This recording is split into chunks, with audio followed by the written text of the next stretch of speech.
पुस्तक का नाम देखन में छोटे लगे, घाव करें गंभीर, भाग 1। लेखक पंडित श्री राम शर्मा आचार्य। ऑडियो 1। सत्कार्य करना ही सच्चा संन्यास है। बंगला के प्रसिद्ध नाटककार गिरीश घोष को जगन माता का साक्षात्कार करने की धुन सवार हुई। वे घंटों काली घाट के मंदिर में बैठे रहते, पर उन्हें उस पाषाण प्रतिमा में माँ के दर्शन नहीं हो सके। 1 दिन, 2 दिन, 4 दिन बीत गए, पर कृपा की एक किरण भी वे न पा सके। उन्होंने मंदिर जाना छोड़ दिया, स्वयं को एक कमरे में बंद कर लिया तथा इस विषय में चिंतन करने लगे। चिंतन करने पर वे इस परिणाम पर पहुंचे कि वह एक सांसारिक जीवन जी रहे हैं। ईश्वर से साक्षात्कार करने के लिए वैराग्य आवश्यक है, गृह त्याग आवश्यक है, सांसारिक दायित्वों का त्याग आवश्यक है। संन्यास ग्रहण के लिए गुरु की खोज आरंभ हुई। गिरीश घोष का प्रबुद्ध मन मस्तिष्क हर किसी गेरुए वस्त्रधारी साधु बाबा को अपना पथ प्रदर्शक स्वीकार नहीं कर सकता था। जो स्वयं अंदर से रिक्त हों, वे दूसरों को क्या आत्मबल दे सकेंगे। इस प्रकार के रंगे सियार कहीं सिंह थोड़े ही बन सकते हैं। ऐसी ही महान विभूति श्री रामकृष्ण परमहंस थे, जिन्होंने जगन माता से साक्षात्कार किया था। नर से नारायण बनने की उच्च स्तरीय साधना में वे सफल हो सके थे। परमहंस देव तो दिवंगत हो चुके थे। गिरीश को उनकी सहधर्मिणी श्रीमती शारदामणि इस संबंध में कुछ परामर्श दे सकती थीं। माँ शारदा परमहंस देव के बचे हुए काम को पूरा करने में जुटी हुई थीं। उनके लगाए हुए आम्र कुंज को वे अपने स्नेह सुधा से सिंचित कर रही थीं। उसमें विवेकानंद जैसे कल्पवृक्ष भी पनप रहे थे, जिन्होंने विश्व को नव जीवन प्रदान करने वाला पथ बताया। अपने हृदय को उन्होंने जगन माता की तरह विस्तृत किया था। उनके स्नेह के मोल कितने ही शिशु अनायास बिक गए थे, जिनसे रामकृष्ण मिशन की स्थापना संभव हो सकी। गिरीश शारदामणि से मिलने के लिए जयराम बाटी पहुंचे। उन्होंने उनका इस तरह क्लांतिहारिणी मुस्कान तथा अपूर्व आत्मीयता से स्वागत किया, मानो बरसों से बिछड़े हुए पुत्र को देखकर माँ आह्लाद से भर उठी हो। उनके चेहरे पर अपूर्व तेज, मुस्कान में जीवन भर का श्रम हर लेने वाली शक्ति, सादगी तथा स्वच्छता में फूलों की सी मधुरिमा देखकर गिरीश को ऐसा लगा कि धरती माँ की सी विभूतियाँ इस नारी कलेवर में आ एकत्रित हुई हैं। एक दिन के सानिध्य में उन्होंने ऐसी स्वर्गीय अनुभूति पाई कि वे अपना मंतव्य कहना भूल ही गए। माँ शारदा ने अपने हाथों भोजन बनाकर उन्हें खिलाया, उनके गंदे कपड़े स्वयं धोए, अपने हाथों उनका बिस्तर बिछाया तथा स्वयं धरती पर एक चटाई बिछाकर बैठ गईं। अब गिरीश से नहीं रहा गया। वह पूछ बैठे, माँ, तुम इतना सब क्यों करती हो? मैं बिस्तर पर सोऊं और तुम नीचे चटाई पर लेटो, क्या यह मुझे शोभा देता है? गिरीश, तुम मेरे बेटे हो। माँ तो अपने बेटे के लिए सब कुछ सहने में भी सुख ही अनुभव करती है। बात चल पड़ी तो वह पूछ बैठे अपने मन की बात, सन्यासी बनने की बात। शारदामणि ने कहा, अभी तक तुम समझी नहीं। तुम क्या त्यागोगे? क्या तुम जो यह काम कर रहे हो वह ईश्वर की भक्ति नहीं है? अपने अहम को इतना विकसित करो कि वह विश्व मानव को समेट ले, फिर तुमसे कोई दुष्कर्म हो ही नहीं सकता। जो सुकृत्य तुम करोगे उससे ईश्वर की बगिया सुंदर सुसज्जित बनेगी। यही तो सच्ची ईश्वर भक्ति है, सच्चा संन्यास है। माँ शारदा ने जो मुंह से कहा वही वह अपने आचरण से पहले ही कह चुकी थीं। गिरीश उस दिन से लोक मंगल में जुट गए। निर्भीकता ही सच्चा धर्म है। बालक नरेंद्र को अपने बचपन में एक खेल बड़ा ही प्रिय था। वह अपने साथियों को लेकर पास के एक बगीचे में चला जाया करता और घने पत्तों वाले आम के वृक्ष की एक मोटी डाली पर औंधा लटक जाता। साथ ही नीचे खड़े रहते और ढंग के खेल खेला करते। बगीचे का माली डरा कि कहीं नरेंद्र उस पेड़ पर से गिर न जाए और हाथ पांव तोड़ न बैठे। सो उसने सब बच्चों को इकट्ठा कर कहा, देखो, तुम उस पेड़ के नीचे मत खेला करो, वहां एक ब्रह्म राक्षस रहता है। कभी वह नाराज हो गया तो तुम लोगों को खा जाएगा। ब्रह्म राक्षस क्या चीज होती है बाबा?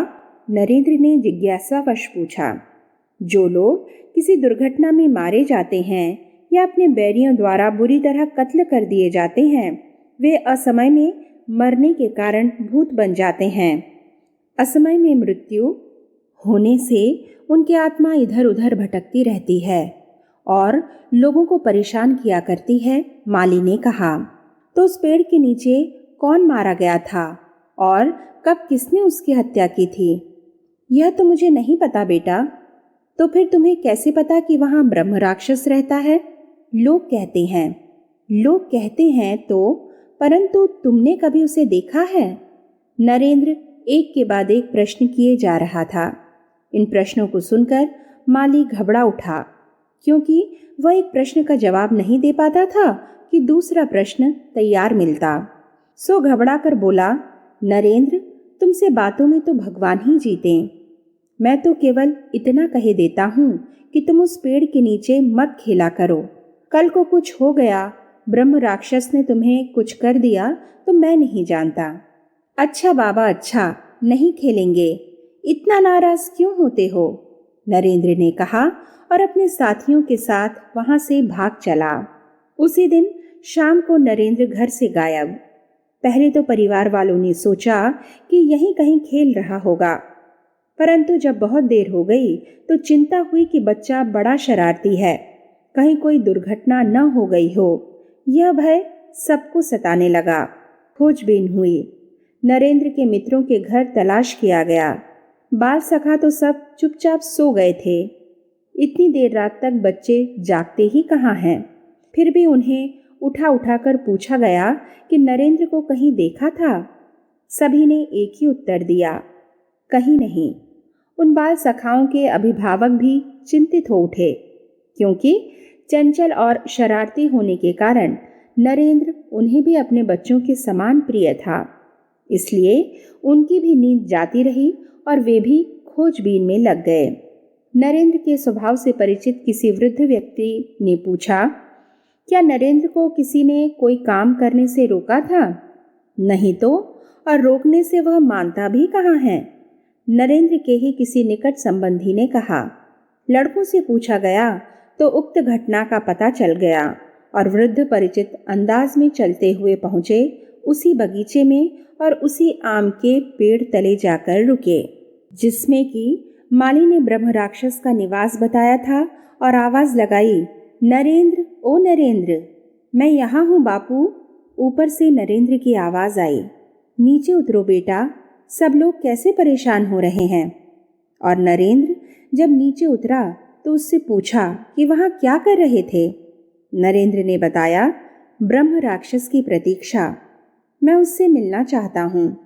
चलो यार, चलकर सो, यहाँ कोई राक्षस वाक्षस नहीं रहता। माली ने तुमसे झूठ बोला था। और नरेंद्र को घर ले जाया गया। सत्य को जानने के लिए समर्पित यही निर्भीक जिज्ञासु आगे चलकर स्वामी विवेकानंद के नाम से विश्व विख्यात हुआ, जिसने सब धर्मों का तत्व निचोड़ एक शब्द में कहा, निर्भीकता ही सच्चा धर्म है। संघर्ष से घबराओ मत, सफलता चरण चूमेगी। अमेरिका का प्रसिद्ध नगर शिकागो। सर्दी के दिन।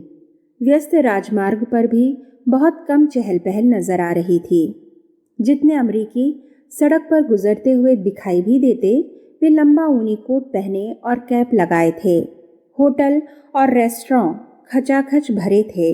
लोग गर्म चीजें खा पी कर अपनी ठंड को भुलाने का प्रयास कर रहे थे। ऐसी ठंड में एक भारतीय सन्यासी बोस्टन से आने वाली रेलगाड़ी से शिकागो स्टेशन पर उतरा। कपड़े गेरुए रंग के थे। सिर पर पगड़ी बंधी थी, जिसका रंग भी गेरुआ ही था। विचित्र वेशभूषा को देखकर अनेक यात्रियों की दृष्टि उस पर जम गई। वह फाटक पर पहुंचा। लंबे चोंगे की जेब से टिकट निकाला और टिकट कलेक्टर को देकर वह प्लेटफॉर्म से बाहर आ गया। उसे देखने वालों की भीड़ बढ़ती जा रही थी। भीड़ में से ही किसी ने पूछ लिया, आप कहाँ से आए हैं? बोस्टन से, पर निवासी भारत का हूँ। यहाँ किससे मिलना है? डॉक्टर बैरोज से। कौन डॉक्टर बैरोज? सन्यासी ने अपने चोंगे की जेब में हाथ डाला, पर हाथ खाली ही निकला। क्यों, क्या हुआ? मैं डॉक्टर बैरोज के नाम बोस्टन से प्रोफेसर J.H. राइट का एक पत्र लाया था। उसी पर पता लिखा था, पर वह कहीं रास्ते में गुम हो गया। दर्शक उसकी बात को सुनकर हंसने लगे। भीड़ धीरे धीरे छटने लगी। सन्यासी अब अकेला रह गया था। पास से निकलने वाले एक शिक्षित व्यक्ति को रोककर सन्यासी ने पूछा, क्या आप मुझे डॉक्टर बैरोज के घर का पता बता सकती हैं? वह अनसुनी करके अपनी आंखें मटकाता हुआ आगे बढ़ गया। सन्यासी स्टेशन की सीमा को पार कर राजमार्ग पर चलने लगा। उसकी दृष्टि दोनों ओर लगे साइन बोर्डों पर थी। शायद इन्हीं के बीच कहीं डॉक्टर बैरोज का भी बोर्ड दिखाई दे जाए। इतने में ही स्कूल से छूटे बच्चों के एक समूह ने उसे घेर लिया। बच्चों ने ऐसी रंगीन वेशभूषा वाला सन्यासी कभी देखा न था। आगे आगे सन्यासी और पीछे पीछे बच्चे शोर मचाते हुए चले जा रहे थे। ढूंढते ढूंढते शाम हो गई। बिना पूरे पते के इतने बड़े शहर में किसी व्यक्ति से मिलना आसान कार्य न था। ठंड बढ़ने लगी, शीतलहर चलने लगी। सन्यासी के पास गर्म कपड़े तो थे नहीं। उसने 2 दिन से भोजन भी न किया था। पास में एक भी पैसा नहीं। सोचा था शिकागो पहुंचकर वह डॉक्टर बैरोज का अतिथि बनेगा, पर कभी कभी सोचा हुआ काम कहाँ हो पाता है। उसे सामने एक बहुत बड़ा होटल दिखाई दिया। केवल रात काटनी थी। उसने होटल की ओर कदम बढ़ाए। सीढ़ियों पर चढ़ना ही था कि दरबान ने रोक दिया। तुम कौन हो? मैं रात्रि में यहाँ विश्राम करना चाहता हूँ। नीग्रो लोगों के ठहरने के लिए इस होटल में स्थान नहीं। मैं भारतीय हूँ। तुम काले हो। काले लोगों के लिए इस होटल में स्थान नहीं, दरबान ने बड़ी रुखाई से कहा। सन्यासी के बढ़े हुए चरण पुनः सड़क की ओर अनमने भाव से बढ़ने लगे। बर्फ गिरने लगी। भूखा सन्यासी कांपने लगा। उसे लगा कि अब आगे एक कदम भी चलना मुश्किल है। आंखों के सामने अंधेरा छाने लगा। यदि वह आगे बढ़ा तो जमीन पर गिर जाएगा, पर क्या करता? आगे बढ़ना ही तो उसके जीवन का एकमात्र लक्ष्य था। उसने देखा वह रेलवे माल गोदाम के पास आ गया है। उसी तरफ बढ़ता चला गया। गोदाम बंद हो चुका था। बाहर लकड़ी का एक बड़ा पैकिंग बॉक्स रखा था। पास जाकर देखा, बॉक्स खाली था। अंदर थोड़ी सी घास पड़ी हुई थी। ऊपर ढक्कन रखा हुआ था। भोजन की तो कोई व्यवस्था हो न पाई, पर ठंड से अपने शरीर की रक्षा तो करनी ही थी। वह अंदर की घास को एक तरफ करके उसमें उतर गया। ऊपर से ढक्कन खिसका लिया। रात भर बर्फीली हवा चलती रही। हवा जब तख्तों की संदों से अंदर प्रवेश करती तो सन्यासी कांप जाता था। जैसे तैसे रात कट गई। बॉक्स से सन्यासी बाहर निकला। शरीर सुन्न पड़ गया था। सड़क के एक किनारे पर बैठ गया और पूर्ण रूप से अपने को भगवत इच्छा पर छोड़ दिया। अपनी आवश्यकता की पूर्ति के लिए एक सन्यासी हाथ फैलाने से तो रहा। वह जहां बैठे थे, अचानक उसके सामने के भवन का द्वार खुला। एक सुंदर स्त्री बाहर निकली।